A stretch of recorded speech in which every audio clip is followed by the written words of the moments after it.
Hey, all, hope you're well. I just want to make this video so that we can go over our FGS approach to 9v9. I am going to send a YouTube video as well that explains 3-2-3, which is the formation we're going to do.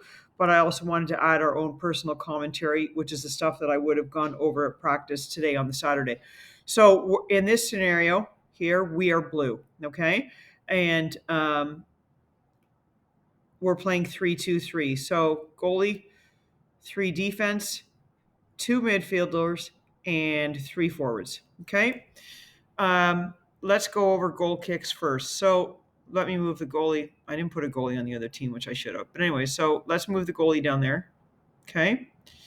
And let's get a ball.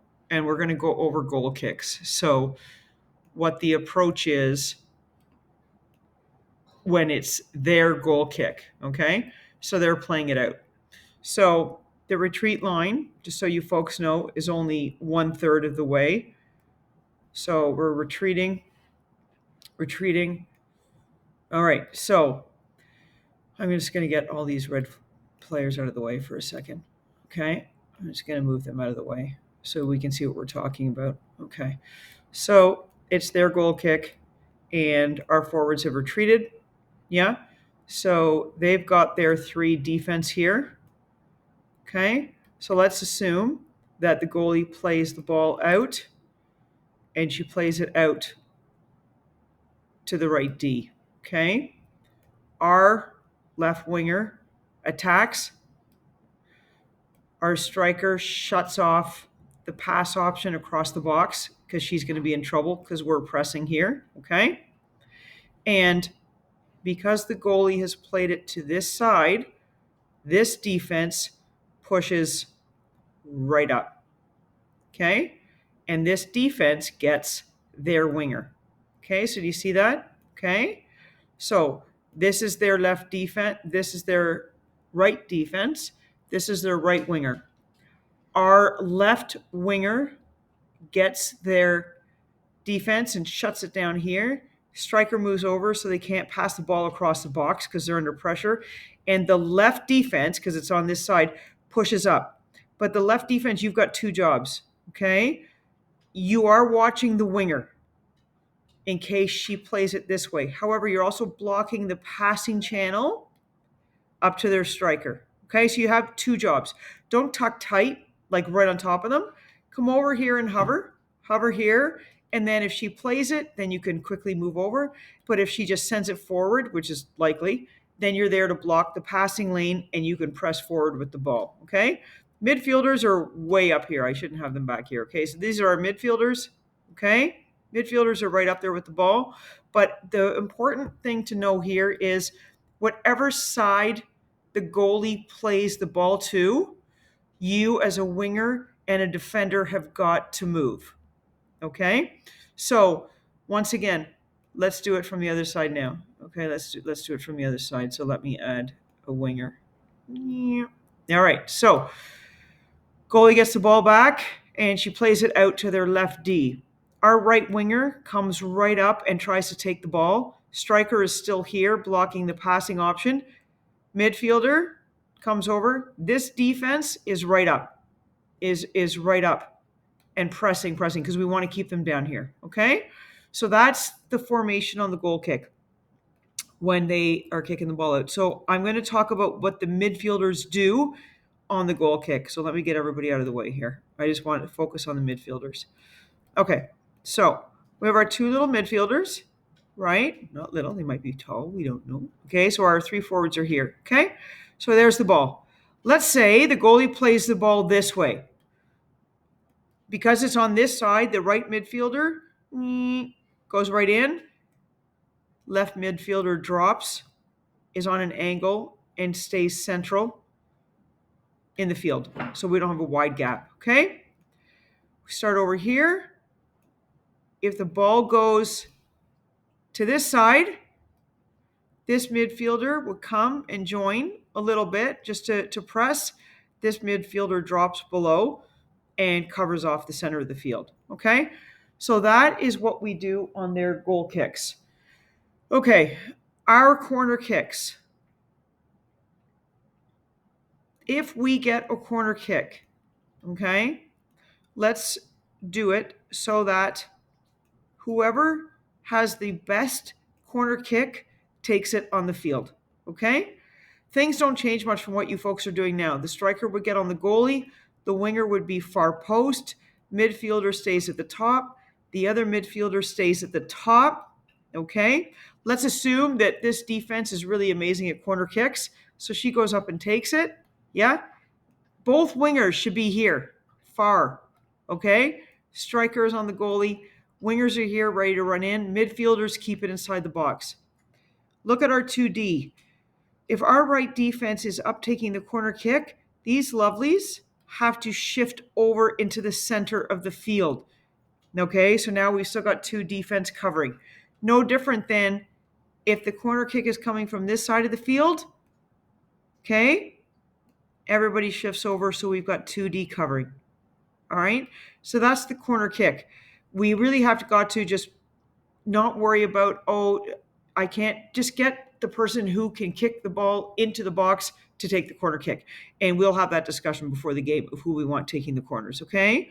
So the other option for your corner kick, because you guys are all pretty crafty and pretty good players, okay, is you leave everybody as you have them. So up here, let's say it's coming from this side. So both wingers are always on the far post. No matter what you're doing, both wingers are far post. Both midfielders are at the top of the box, so it doesn't pop out. Strikers on the goalie. But there is nothing stopping, if this is our defense, there is nothing stopping us from taking the chance of making the run in, passing it out, and getting a shot on net this way. Boom, in the net that way. But so I don't have a complete stroke, please make sure that you run back as soon as you're finished doing that, okay? And you come back here. But there's nothing wrong with this. This would be absolutely brilliant in the back of the net, okay? So that is the corner kicks. Defending the corner kick is no different than what you guys are doing now on 7v7.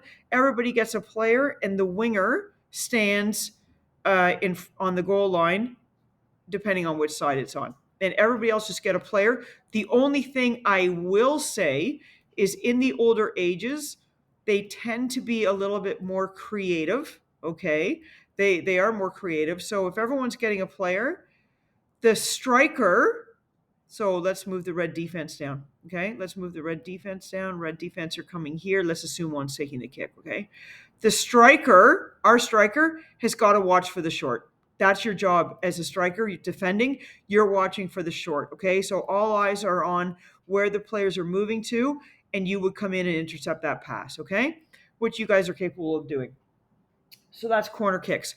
Okay, let me reset these lovely players here. You can go get a little drink of water and come back if you need a break, because I need to reset everybody. And now we're going to talk about our attacking position and what we expect the defense to do. So it's kind of exactly what you guys have already been doing on 7v7, in that the defender joins the, oh sugar, that's the net. Oh my God, somebody get my glasses. Okay, so the defender has the ball. There's the ball right there. Sorry, our winger has the ball. Our winger has the ball. Very delightful. This defender does not stand and watch her. You get right up and you join the attack. Now it's a 2-on-1. Do you see that? Okay. If you have to overlap, that's nice too. But this defender does not sit back. Now we've got 4 forwards. Okay. The left midfielder comes in because it's on the left side. Right midfielder drops. Just here. Because if the ball pops out, now you're an option and you switch the plane, you go the other way. So defense, just like in 7v7, we don't expect you to sit back if you're on the right and left side. We expect you to get up and press with the play, okay? So that is what the defense should do when we have the ball. As soon as we don't have the ball, you got to get back, okay? As soon as we lose possession, you get back. But you guys know that, okay? So let's assume that the ball is on this side. Okay, and our defense has, what is happening here? Our defense is joining the attack, okay? Our midfielder is over on this side helping. our midfielder drops back. These two defense have got to make sure that they tuck in. Okay, you have to tuck in. All right. So what would happen is now we've got two defense covering all of the gaps because this little defender is all the way up now and is a forward. Okay. So you two would come in to the center of the field. If it's on the other side, the left defender is joining this attack up here. We now need our two defenders coming in and dropping this way, okay? And we do expect the center defense to be being the general and telling everybody, let's go, get back, and making sure that everybody is where they should be, okay? So that is what we need to have happen on the attack. The defense, one of the defense is always joining, and we'll take it from there.